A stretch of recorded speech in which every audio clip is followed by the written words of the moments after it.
Sa panahon ng pandemya at kalamidad, tayo ay kumapit pa rin sa isa't isa.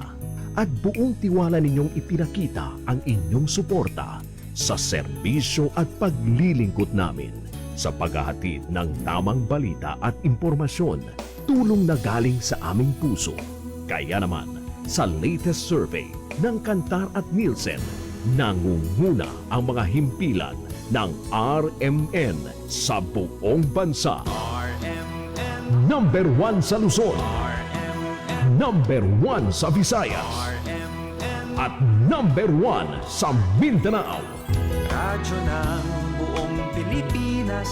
Buong karangalan ng mga radyoman ng RMN Networks ang maglilingkod sa inyo. Maraming salamat, RMN. Number 1, Number 1. Wala nang iba. Radyo mo nationwide.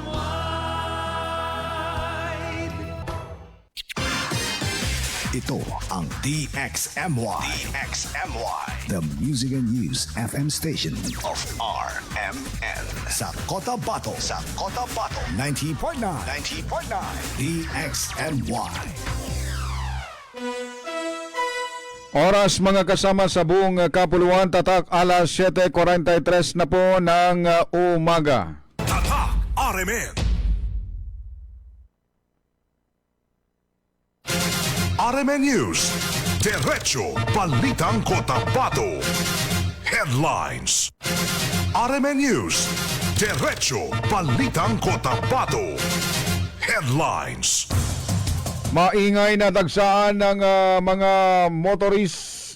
motorsiklo sa Cotabato City kaninang madaling araw, walang koordinasyon sa City LGU. Headlines. Ilang mga bayan sa BRMM nakaranas ng baha. Headlines. Forced evacuation ipinatupad sa mga pamilyang apektado ng baha sa Ampatuan, Maguindanao del Sur. Headlines. Palaya naman sa Isulan na winasak ng baha. Mga magsasaka napaluha na lang. Headlines. Malabang Pagadian National Road, pasable na ayon sa MPW. Headlines. Mahigit 600,000 piso naman na halaga ng smuggled cigarettes na nasabat sa isang checkpoint sa Mlang. Headline. Bagong Bayan PNP nagsagawa ng dialogue sa komunidad. Headline. Lalaking most wanted person kulong sa police operation sa Tulunan. Headlines. Dalawang kasapi ng Panenekelan group sa Mama sa Panos, swak sa kulungan.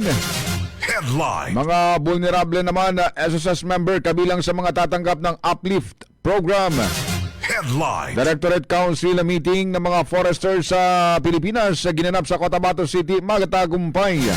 Headlines. MILF Adjag nananawagan sa mga amnesty applications na magpa-re-evaluate. Headline. UBJP nagsagawa ng voters education sa Tawi-Tawi. At 156 na estudyante ng Jamiat Cotabato kabilang sa mga tumanggap ng educational subsidy mula kay Mayor Bruce Matabalaw. RMN News. Diretso Balitang Cotabato. Magandang umaga po mga kasama. Ngayon po ay Sabado 24 o 25 na sa buwan ng July 2026. Sumasa inyo po ang Diretso Balitang Cotabato. Ako ang inyong magiging tagapaghatid balita, Radyoman Ebs Abang. RMN News. Diretso Balitang Cotabato. At sa detalye ng mga balita mga kasama, nilinaw ni Cotabato City Transport and Traffic Management Center Chief Muinul na walang koordinasyon sa City LGU ang pagdagsa ng mga motorsiklo sa Sinswat Avenue, Cotabato City kaninang madaling araw. Sa kasalukuyan nagsasakawa sila ng inspection at accounting of personnel gayon din ng regular na formation ng mga tawan tuwing Sabado. Sinabi ng opisyal na nabigla na rin sila sa dami ng mga motorsiklo nga dumating dahil wala umanong naunang koordinasyon. Ang mga organizer na agad ding umalis na tila dumaan lamang sa Cotabato City. Para po sa Buhay ang nandito ko sa People's Palace para po sa inspection and accounting of personnel ko kasi every Saturday pinapaformation natin yung mga tropa. Ito nga, gulat na rin ako dahil wala silang coordination sa atin. Kaya nabigla na rin ako bakit maraming motor. Yung iba nag-alisa na, parang padaan lang naman yata dito. Wala nga, kaya nga nabigla na rin ako. Dahil sabi ko, dapat yung organizer nila, pag-usap na para ma-assist natin sila ng maayos. Hindi naman ano. Pero dapat, para sa happiness nila, mga katabatin yun, sa dami ng ganung motor. Dahil dito ay nagresulta pa ito sa pagkadisgrasya kaninang umaga ng kanilang presidente. Sa kasalukuyan ay patuloy itong ginagamot sa Cotabato Regional and Medical Center. Giit pa ni Chief Muinul na walang pananagutan dito ang mga otoridad dahil walang koordinasyon ng nasabing aktibidad. Yun na nga, yung sininte nila natumba ngayon nasa CRMC, putol yata yung buto ng kanyang binti nang naibulong dito sa akin ng mga kasama nila. Umaga daw, yung papunta nga dito sa yun na nga, hindi natin masyadong dahil hindi na nakipag-unayan sa atin, hindi natin alam masyado kung anong oras. Ito na nga, sinabi sa akin dito ngayon, yung presidente nila, natumba dyan banda sa may Lamsam ba yun? Ibig sabihin, sa labas pa ng city. Yes, kung medyo rin tayo nagulat dito. Hindi naman sinuwala tayo pananagutan kasi tayo naman laging handa para tumulong sa lahat. RMN News, Diretso Balitang Cotabato. Samantala mga kasama sa Cotabato City pa rin ho mga kasama.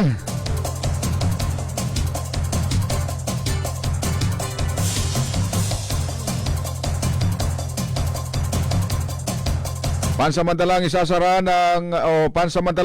ang ilang kalsada sa Cotabato City ngayong araw ng Sabado.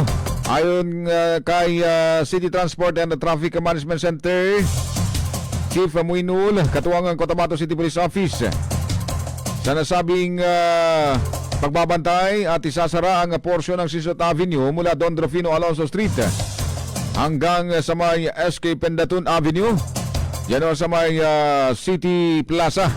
Magsisimula ang pagsasara ng kalsada alas 3 ng hapon para sa paghahanda ng takbo para sa lahat 2026. Ito rin ay bahagi ng pagdiriwang ng ika-67 araw ng Cotabato. Ang aktual naman na takbo mga kasama ay sa gabi at matatapos alas 7 ng umaga araw ng linggo na mag-uumpisa alas 10 ng gabi. Pinapaiwan ang mga motorista na dumaan sa mga itinalagang alternatibong ruta at sundin ang payo ng CTTMC Traffic Enforcer. Yun na nga, yun fun run na lang. Mamaya, alas 6 sa gabi ang starting. Pero mamayang hapon, mga alas 3, may preparasyon na dyan sa plaza. O yun na nga, alas 3 ng hapon, isasara na po natin pansamantala yung Sinswat Avenue, particularly dyan sa may plaza stage. Hindi mo na madadaanan yan. O pinapariroute naman natin dyan sa may harap ng Old City Hall. Yung mga sasakyan, and babalik naman sa Sinswat Avenue sa may Red Ribbon. So dire-diretso na. Only plaza lang muna yung isasara natin mamayang hapon na sa rin. Siyempre, marami silang ilalagay na mga gamitan, mga saka para di na maabala mamaya kasi yun na nga, maraming preparasyon, alas 3 pa lang, lalagay na yung mga kagamitan doon sa area na yan. Hanggang RMN News, Diretso Balitang Cotabato. Mga kasama, alas 7.50 na po ng umaga, dinakip naman ng mga pulis ang isang driver matapos makumpiska na tinatayang 650,000 pesos na halaga ng pinaghihinalang smuggled cigarettes sa isinagawang checkpoint operation sa Barangay Liboo, Samlang, North Cotabato. Ayon sa PRO 12, natuklasan sa inspeksyon ang 26 na karton ng pinaghihinalang smuggled cigarettes na nakatago sa isang cargo truck. Agad na inaresto ang driver na itinago ang pagkakakilanlan habang inihanda ng kasong paglamang sa Republic Act No. 10863 o Customs Modernization and Tariff Act. Patuloy naman na pinaigting ng PRO 12 ang kampanya laban sa smuggling sa pamamagitan ng intelligence-driven operation at mas maigpit na checkpoint inspection upang mapigilan ang pagpasok at pagbiyahe ng mga iligal na produkto. RMN News, Diretso Balitang Cotabato. Naaresto naman mga kasama ng mga operatiba ng tulunan ng Municipal Police Station sa isinagawang intel-driven operation ang isang lalaking wanted na natagpuan sa Barangay Tuburan, Tulunan, North Cotabato. Ayon sa PRO 12, agad na ipinaalam sa suspek ang kanyang mga karapatan. Isinailalim sa medical examination at kasalukuyang nasa kustodiya ng Tulunan MPS habang hinihintay ang kaukulang commitment order mula sa korte. Patuloy namang pinaigting ng PRO12 ang kanilang mga operasyon sa nasabing lalawigan. RMN News, Diretso Balitang Cotabato. Dalawang ininalang miyembro naman mga kasama ng paninikilan na criminal gang kabilang ang isang 20 anyos na mag-aaral ang naaresto sa pinagsanib na operasyon ng kapulisan at militar sa barangay Tucan, Alipaw, Mama Sapano, Maguindanao del Sur. Ayon sa Police Regional Office Bar, nahuli ang dalawa habang isinasagawa ang operasyon laban sa isang most wanted na suspect. Kinilala ang dalawang nahuli na sina Saidamen Amilil, 20 anyos mag-aaral, at isang Razid Azim nasa hustong gulang. Nasa hamsamo mano sa kanila ang isang caliber 45 pistol, dalawang hand grenade at mga bala. Maharap ang mga suspect sa kasong paglamang sa RA 10591 o illegal possession of firearms and ammunition at RA 9516 illegal possession of explosives habang nasa pihitan na ng Mama Sapano MPS. RMN News, Diretso Balitang Cotabato. Nagsagawa naman ang Bagumbayan Municipal Police Station ang programang serbisyong nararamdaman hepe sa komunidad sa sitio Spar 1, Barangay Titulok sa Bagumbayan, Sultan Kudarat bilang bahagi ng pagpapatibay ng ugnayan ng kapulisan at komunidad. Pinangunahan nito ni Police Major Ronaldin Pineda, Chief of Police, ang dialogo kasama ng mga lokal na residente o mga residente at lokal na stakeholder upang talakayin ang mga usaping may kaugnayan sa kapayapaan, kayusan at mas pinalakas na pagtutulungan sa komunidad.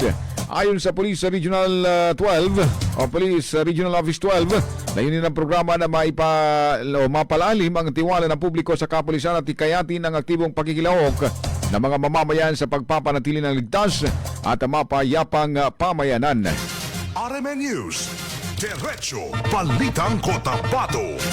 Alas 7:53 ng umaga mga kasama, sa ibang balita naman, nagsagawa ng force evacuation at rescue operation ng Municipal Disaster Risk Reduction and Management Office sa mga barangay ng Malatimon, Kapimpilan at Kakal sa Ampatuan ng Maguindanao del Sur dahil sa patuloy na pagtaas ng tubig at banta ng pagbaha kasunod ng pananalasa ni Bagyong Kiyapo.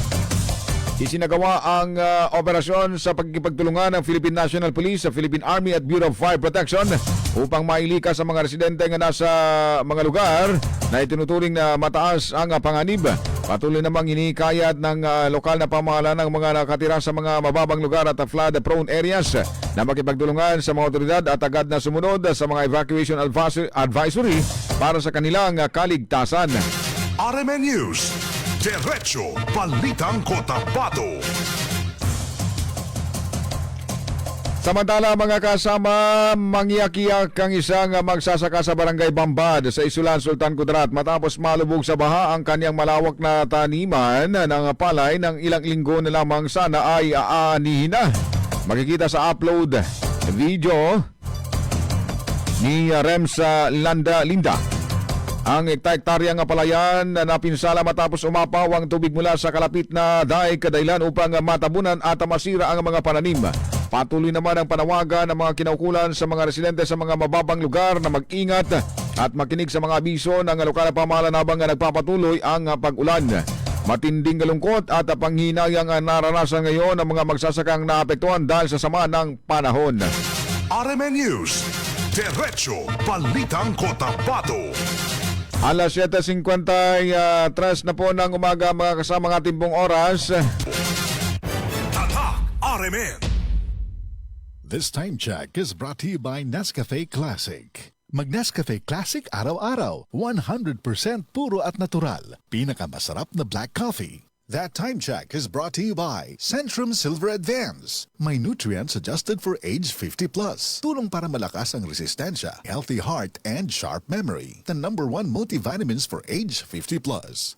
Magkaiba man tayo ng karanasan, pareho naman ang gusto natin bilang Bangsamoro. Ang trabaho at oportunidad. Mas magandang kinabukasan. Kapag nagsama-sama ang iba't ibang boses, mas lumalawak ang pag-unawa at pagtutulungan. Kaya ang Bangsamoro Federalist Party ay binubuo ng mga dating revolusonaryo, mga lingkod bayan at ng iba't ibang sektor ng lipunan. Dahil sa pag-angat ng Bangsamoro, dapat lahat kasali. Bangsamoro Federalist Party, PFP, for Bangsamoro, para sa Bangsamoro.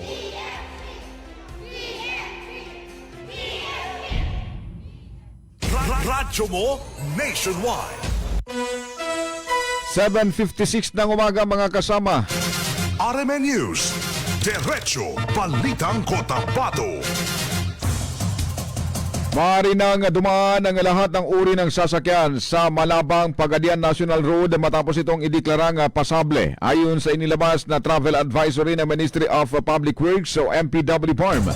Sa panayam ng DXMY kay MPW BARM Deputy Minister Engineer Mahid Palawan, sinabi niya na kabilang sa mga bahaging bukas na sa mga travelers ang lugar sa Maladi, Malabang, Lanao del Sur na bahagi naman ng rutang nagugnay sa Cotabato, Malabang at Pagadian City.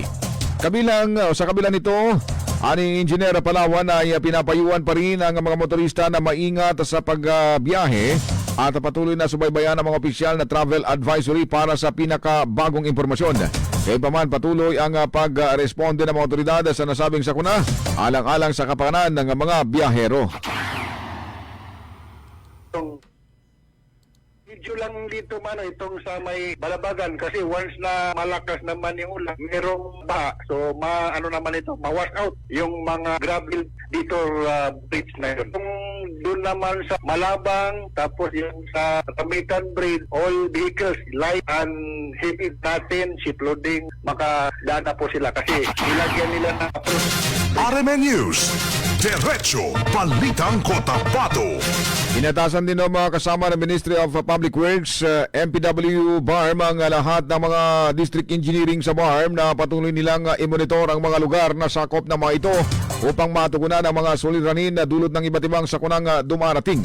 Sinabi sa DXMY ni MPW BARM na Deputy Minister Engineer Mahid Palawan na nagpapatuloy ang kanilang effort katuwang ang iba't ibang hanay ng pamahalaan upang agad na tumugon sa mga sakuna gaya ng kasalukuyang nararanasan ng pagbuhos ng ulan na nagdudulot naman ng pagkasira ng mga infrastruktura at iba pa.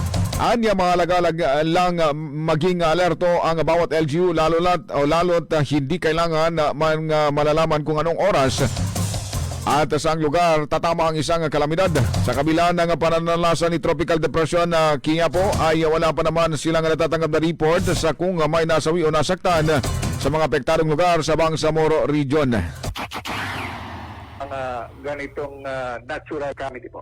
Yun po. So, yun po yung gusto kong ikuan aron po sa lahat ating mga kababayan. So, andyan po yung ating show, andyan po ang ating social media. So, mas maganda po na if in case na maglabas ng bahay, tapos for example, gusto magpunta ng mga karating lugar, monitor muna natin yung sitwasyon ng ating mga national road. Kasi mas maganda na...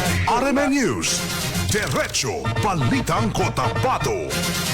The best flood control is to protect the remaining forest.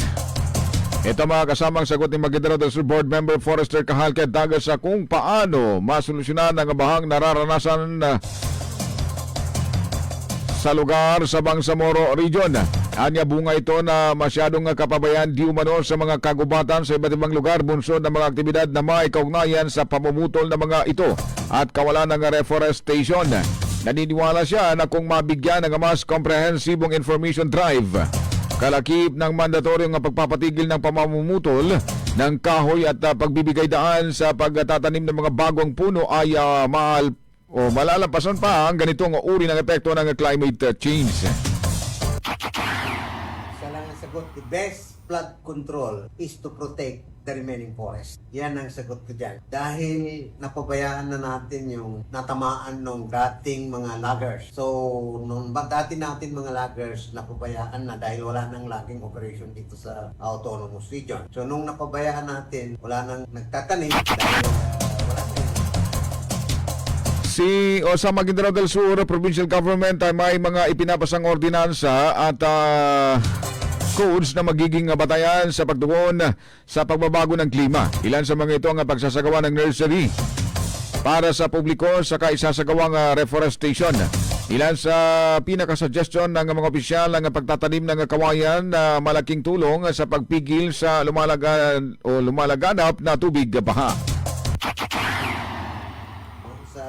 sa bamboo germination. Dahil ito ang nakikita doon sa Ligwasan Marsh kasi palaging nagabaha at ang pinaka-worst na nangyari sa Ligwasan Marsh kasi yung water tributaries doon, wala ng outlet dito sa atin. Ibig sabihin, ang outlet natin dito is only one sa 8 water tributaries. 8 water tributaries.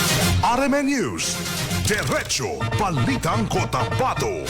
Mga kasama, hinikayat ng MILF Ad Hoc Joint Action Group o AJAG ang mga membro ng Moro Islamic Liberation Front o MILF na may nakabinbing aplikasyon para sa amnestiya na agad ang makipag-ugnayan sa kanilang tanggapan para sa kinakailangang re-evaluation. Ayon sa MILF AJAG, ang panawagan ay para sa mga aplikanteng nakatira sa Special Geographic Area o SGA, Maguindanao del Norte at Maguindanao del Sur bilang bahagi ng proseso ng National Amnesty Commission bago maipagpatuloy ang pagproseso ng kanilang aplikasyon. Pinayuhan naman ang mga kinaukulang aplikante na magtungo sa opisina ng MILF AJAG sa lalong madaling panahon upang sumailalim sa verifikasyon at makatanggap ng karagdagang gabay kaugnay ng kanilang amnesty application. RMN News. Diretso Balitang Cotabato. Sa ibang balita pa rin ng mga kasama, magpapatupad ang Social Security System o SSS Cotabato ng bagong tulong pinansyal para sa mga low-income member nito sa ilalim ng APLIP program ni Pangulong Bongbong Marcos Jr. Sinabi ni SSS Cotabato Branch Manager Bong Mabinay na tatanggap ng 2,000 pesos kada buwan ng mga kwalipikadong miyembro mula July hanggang December 2026 na may kabuuang 12,000 sa loob ng 6 na buwan. Kabilang sa mga kwalipikado ang mga empleyado ng o employed SSS member na nasa 2024 PSA CBMS lease o may natatanggap na sahod 20,000 pesos pababa at may hulog naman noong 2025 o 2026. Dapat din ay may naka-enroll ng disbursement account bago mag April 30, 2026.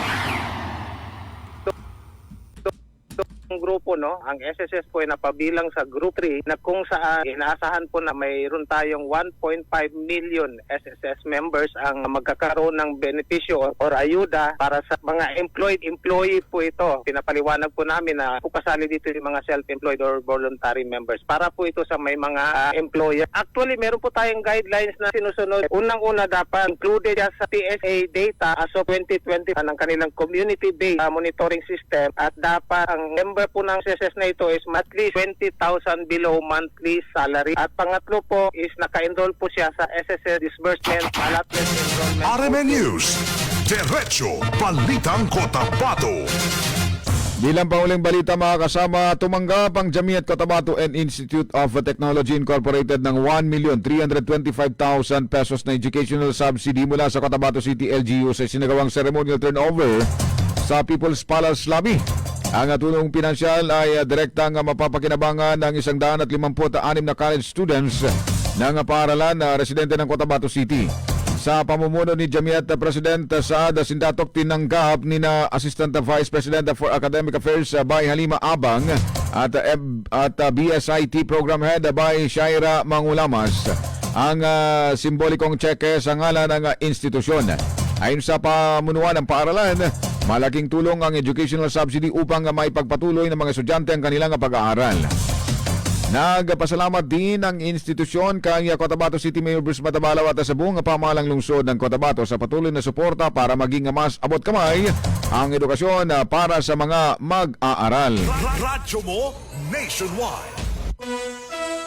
Alas 8:05 na po ng umaga mga kasama. RMN News. Diretso Balitang Cotabato. Maganda morning muna sa ating mga viewers. Kumusta ho kayo? Si Darcy Darwin Velez Tabora.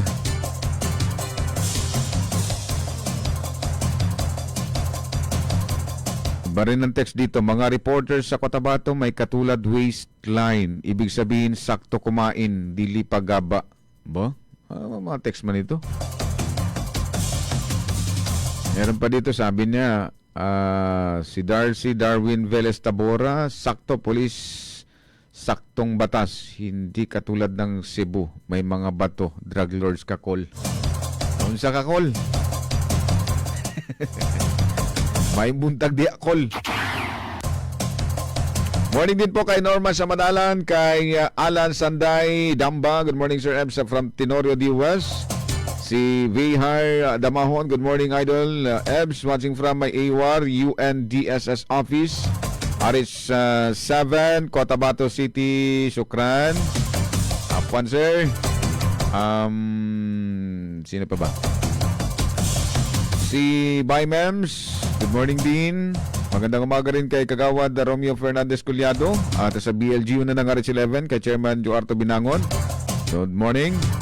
At nagpapabati rin yung chairman ng Rosa Red Stand, si Chairman Tato Sinarimbo. Kasama na rin ang kanyang mga barangay kagawad at siyempre mga staff ng BLGU RH Stand. Good morning. At yung chairman din pala ng Rosa Red Stand, si Cap Dato Israel Dato Kaka. Good morning. At yung kapitan ng Tamuntaka 4, si Chairman Tonggayak. Good morning. At nagpapabati rin yung chairman ng Poblacion 9 na bago ngayon, si Kapitan Mino Yaman. At ng iba pa mga kapitan dito sa Cotabato City. Mapia-mapita ho. Dahan-dahan na po kung magpapaalam sa inyo mga kasama. Huwag ko kayong alis dahil susunod na po ang programang Tundulan ni Papa. Natin sa inyo ng tanggapan ni Member of Parliament, Engineer Bay Ali Sansaluna Caron. Sa suporta din ng tanggapan ni Member of Parliament, Attorney Omar Yasser Sema. Sa ngalan ng ating mga partners, sa ating pong News Center, Radyoman Juldi Mapalaw sa digital naman, Radyoman Ricardo Kuya Eric Madamba Jr. sa technical, si Radyoman Nathan Kilaton. Sa ngalan din ng ating station manager, Radyoman Sir Erwin Kabilbigan, ang inyong lingkod, Radyoman Eps Abang. Magandang umaga. Tatak, Aremen. RMN News. Diretso Balitang Cotabato.